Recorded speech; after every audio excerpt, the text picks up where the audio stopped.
Ladies and gentlemen, there is a bee die off that's been going on for quite some time. And they're saying that this is the second deadliest season on record for U.S. honeybees suffering a die off. Bees are very significant, whether you like them or not. Bees are the big pollinators of your vegetables, your fruit. They pollinate everything from flowers to even your fruit trees. In order for you to enjoy the produce that you see today, it has to go through a pollination in order to even make it to your store.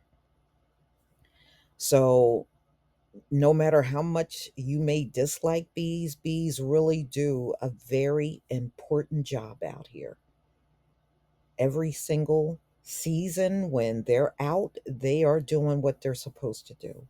Not only pollinating, but making honey. For one, I love raw honey and I always keep some around. So, U.S. honeybees suffer the second deadliest season on record. The U.S. honeybee hives just staggered through the second highest death rate on record, with beekeepers losing nearly half of their managed colonies, an annual bee survey found. But by using costly measures to create new colonies, beekeepers are somehow keeping afloat. Thursday, University of Maryland and Auburn University survey found that even though 50% of the colonies were lost in the year that ended April 1st, the number of U.S. honeybee colonies remained relatively stable, but the honeybees are crucial to the food supply. Exactly. Without them, your food supply would dwindle down to nothing, not unless you want to go out there and figure out a way to pollinate everything. So, pollinating is more than 100 of the crops we eat. So, they're talking about from nuts to vegetables, berries, citrus, melons. Scientists said a combination of parasites and pesticides, starvation, and effects of, they're always going to go to climate change, is causing the die off. So last year, 50% of an annual loss is up from the previous year of 39%, a 12-year average of 39.6%, but it's not as high as 2020, 2021, which was at 50.8% mortality rate, according to the survey, which was funded and administered by a nonprofit research group, Bee Informed Partnership. Beekeepers told survey scientists that 21% loss over the winter is acceptable. And they said more than three-fifths of beekeepers survey said their losses were way greater than that. So that's very troubling as far as a loss of your honeybees. We barely manage sufficient colonies to meet pollination demands in the US, said a former government bee scientist, Jeff Pettis, president of the Global Beekeeper Association.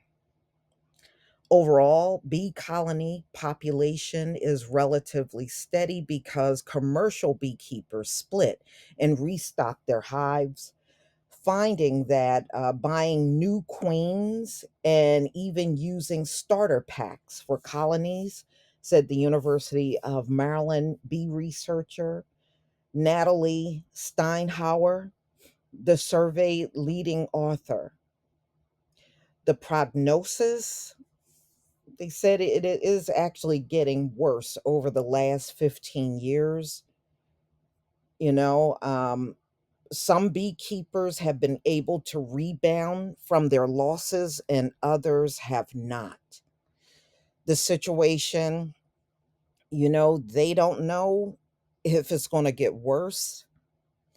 But they said right now it's not a bee apocalypse, despite the big annual losses from 2007 to present day. Mm-mm-mm.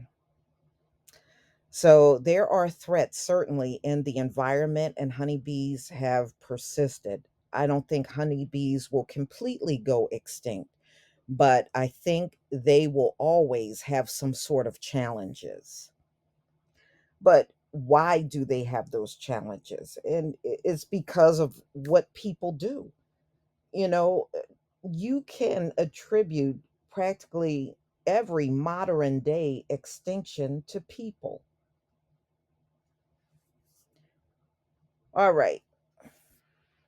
So, ladies and gentlemen, one thing, especially when I'm out gardening, I love seeing the bees because I know what they're doing out there, and you can produce some really good vegetables out in your backyard because of the bees doing their part in pollinating your garden. So another problem they're saying is, a lot of the pesticides that are used in landscaping, and you can't rule out GMO vegetables. When they attempt to pollinate GMO fields, they die from that. And that's what they're attributing to a lot of these flocks of birds that you see have a big die out all at once. And they believe many of those birds just came from eating in a GMO crop. And that's why they're dropping dead out of the skies. So, of course, they're going to the impact of climate change on bee colony survival is real and can go undetected, according to Pettis. The demand for pollination for commercial bee colonies is growing, even as beekeepers have been working harder to make up for losses, Steinhauer said. The U.S. Department of Agriculture said 35% of the human diet comes from insects pollinating plants. Absolutely. And the honeybee is responsible for 80% of the pollination. Most certainly is. Without them, there's a lot of food you would never see again. Okay, so there's a whole side of our agriculture industry that relies on these colonies, Steinhauer said. And the fact that every year the commercial beekeeper have to invest so much to more effort to keep the numbers up because they have to fulfill those pollination contracts, which puts a lot of stress on beekeepers and the bees. So, y'all gonna have to tell me what you think. They're saying this is going to be a record die off year for the honeybee. And we shall see. I'm definitely going to keep up with this one. I think anybody that has an interest in gardening, you are also interested in the insects that come into your garden because some are destructive and some are really helpful, like your honeybees. Please leave your comment and subscribe. Don't forget to hit on the notification bell, and I'll see you on the next video. Peace, family.